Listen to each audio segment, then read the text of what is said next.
बिस्मिल्लाहिर्रहमानिर्रहीम। अस्सलाम वालेकुम। मैं हूं गुलफाम चौधरी। आप देख रहे हैं मेरा फेसबुक पेज और यूट्यूब चैनल। पाकिस्तान की सियासत में अहम तरीन डेवलपमेंट हो रही हैं और मुसलसल डेवलपमेंट्स मुतवक्के हैं। यकीनी तौर पर जो पाकिस्तान के हालात हैं वो यकसर बदलने जा रहे हैं और बड़ी बड़ी तब्दीलियाँ मुतवक्के हैं। इस हवाले से हमारे साथ मौजूद है सिद्दीक जान साहब। उनसे जानते हैं क्या डेवलपमेंट हुई हैं, पहले उनकी बात सुनते हैं फिर उस पर बात करते हैं। चौधरी साहब, अभी ये कुछ कहना कबल अज़ वक्त है, इसमें कोई शक नहीं है कि मंजरनामा तेज़ी से बदलता हुआ नज़र आ रहा है।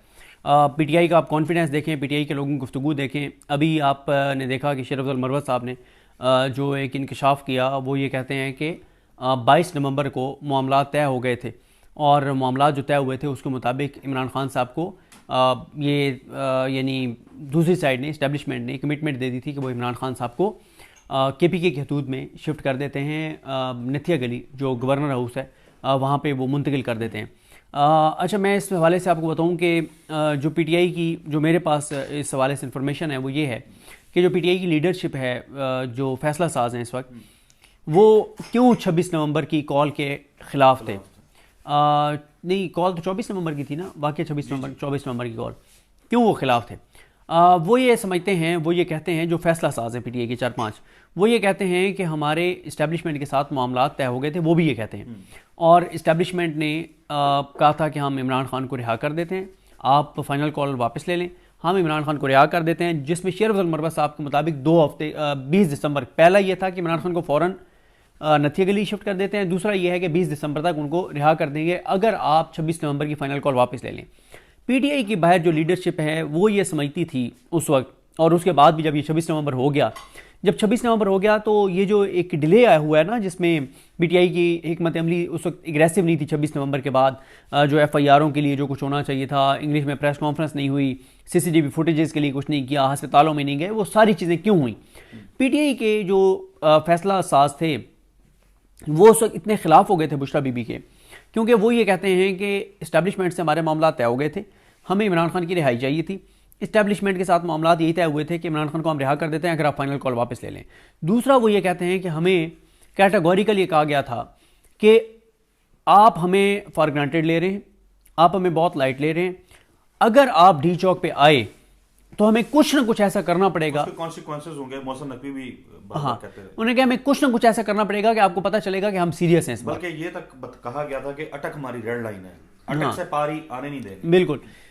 लेकिन वो ये कहते हैं कि दोनों चीज़ों पे वो ये कहते हैं कि नंबर 1, इमरान खान की रिहाई के ऊपर मामला तय हो गए थे, नंबर 2, हमें ये कैटेगोरिकल कह दिया गया था कि अगर आप डी चौक पे आएंगे तो चीज़ें उस तरफ जा सकती हैं जिस तरह पे गई भी, तो इसलिए फिर वो ये समझते हैं। अब देखें कि इस वक्त जो आपने कहा कि चीज़ें जो हुई हैं, अब इनको आप इससे भी जोड़ सकते हैं कि जो चीज़ें एक बदलने जा रही हैं, लेकिन आप इसको ट्रैप भी कह सकते हैं। इसलिए अभी इस पे पीटीआई अगर अभी से जश्न मनाना शुरू कर देगी, सेलिब्रेट करना शुरू कर देगी, तो ये उनके लिए बड़ा सेटबैक भी हो सकता है, बड़ा धचका भी हो सकता है।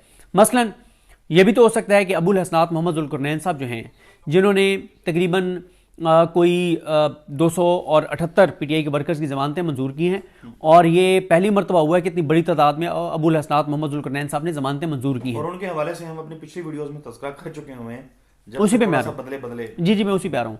और साथ उन्होंने जो मुस्तरद किए हैं 150 के करीब, वो भी उन्होंने पीटीआई के साथ भला किया है। क्यों कि ठीक है, मुस्तरद कर दिया ना, हाई कोर्ट से यूं हो जाएगी, हाई कोर्ट से तो आमिर फारूक साहब के सामने भी लग गई तो ये जमानतें हो जाएंगी। इतने बोगस वो केसेस हैं 26 नवंबर वाले। तो ये भी उन्होंने मेहरबानी की कि फैसला तो कर दिया ना, लटकाया तो नहीं है। अब इसको दोनों सूरतें हो सकती हैं। एक हो सकता है कि पस पर्दा जो चीज़ें चल रही हैं ये उसकी वजह से पेशरफ्त हुई हो।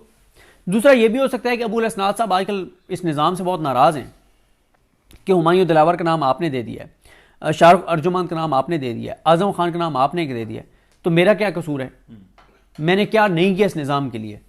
ठीक है, साइफर केस में इमरान खान को सजा दी, उसके बाद जिस तरह से इमरान खान के और बेगुनाह लोगों के वो रिमांड देते रहे हैं, अहमद जंजुआ साहब का देख लें आप, जो कुछ उनका हुआ, मतलब एटीसी के जजेस, जो मतीउल्लाह जान साहब के केस में जो कुछ एटीसी के जजेस ने किया है और दीगर केसेस में जो कुछ किया है, मतलब अब एक जो पॉलिटिकल वर्कर, चले मैं उन्हीं का जिक्र कर रहा हूँ, अहमद जंजुआ साहब का।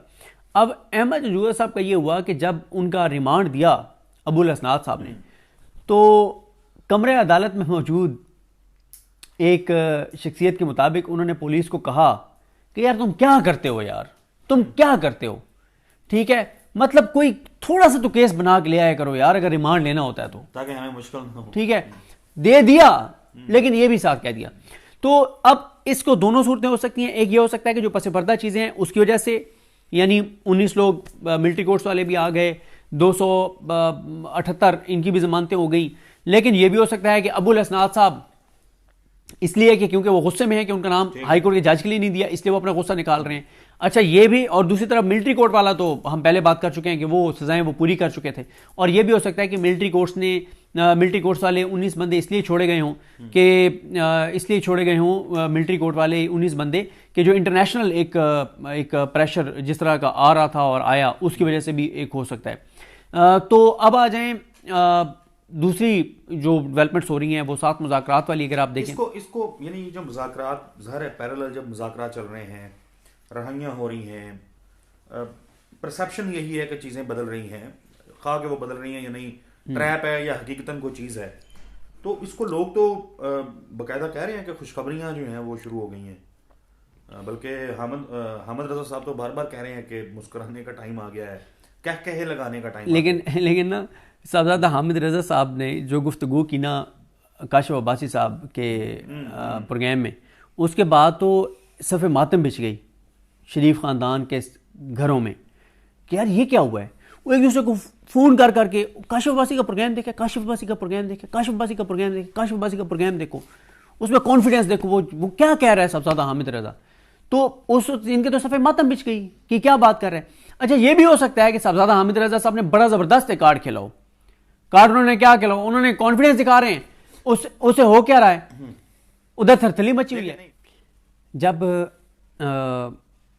ویسے تو بہت ساری چیزیں آئیں گی، ایک بک بھی آ رہی ہے اس حوالے سے، اس میں بھی ہوں گی چیزیں. وہ یہ کہ بک آپ کی آ رہی ہے؟ نہیں میری نہیں، ایک عمران خان صاحب کی کابینہ کے ایک ممبر کی آئے گی بک بہت جلد. اس میں بہت ساری چیزیں ہوں گی، پتہ نہیں یہ واقعہ اس میں ہے یا نہیں ہے. ہوا یہ کہ جب یہ بات چل رہی تھی نا کہ عمران خان کی حکومت جائے گی نہیں جائے گی، اتحادی کدھر جائیں گے، اور یہ بہت ایشو بنا ہوا تھا. تو میں اور عدیل وڑائی صاحب نا عمران خان صاحب کی کیبنٹ کے بڑے تگڑے ایک وزیر کے پاس گئے. تو ہم ان کے پاس گئے، ہم نے کہا جی کیا صورت حال ہے. انہوں نے کہا بڑے وہ خوش تھے، بڑے وہاں پہ ایسے جیسے مٹھائیاں چل رہی ہوں نا، چائے لے ہو، یہ لے ہو، وہ لے ہو. ہم نے کہا سر کیا خبر کیا ہے. انہوں نے کہا نہیں، انہوں نے کہا فٹ ہو گیا کام. ہاں، ہم نے کہا کیا. انہوں نے کہا جی عمران خان صاحب نے باجوہ صاحب کو یہ کہہ دیا کہ دیکھیں میرا کوئی یہ نہیں ہے کہ میں نے فیض کو بنانا ہے، وہ جب وقت آئے گا تو فیصلہ کریں گے کہ اس کو آرمی چیف بنانا ہے، یہ کوئی میرا بھی ڈیسیجن نہیں ہے کہ میں نے فیض کو بنانا ہے. تو عمران خان نے ان کو کہہ دیا کہ میری کوئی وہ نہیں ہے انٹینشن ادارے کے اندر مداخلت اور ان چیزوں کی. تو باجوہ صاحب نے ہنگامی کور کمانڈر کانفرنس میں بڑی جذباتی ایک تقریر کی ہے کہ ہمیں کنٹینویشن چاہیے، ٹھیک ہے، اور ہم اس حکومت کو نہیں گرائیں گے. تو معاملات ٹھیک ہو گئے، سب اوکے ہے، کل تک سارے اتحادی اناؤنس کر دیں گے کہ ہم عمران خان کے ساتھ کھڑے ہیں، ٹھیک ہے. تو جی بالکل، جس طرح سے آپ نے صدیق جان صاحب کو سنا کہ آئندہ آنے والا جو ہفتہ ہے، یہ چند دن ہے، یہ پاکستان کی سیاست میں کتنے اہم ہیں، اور اس میں جو پاکستان کی سیاست ہے اس میں کتنی بڑی تبدیلیاں متوقع ہیں. اللہ پاک وطن عزیز کا حامی و ناصر ہو. پاکستان زندہ باد.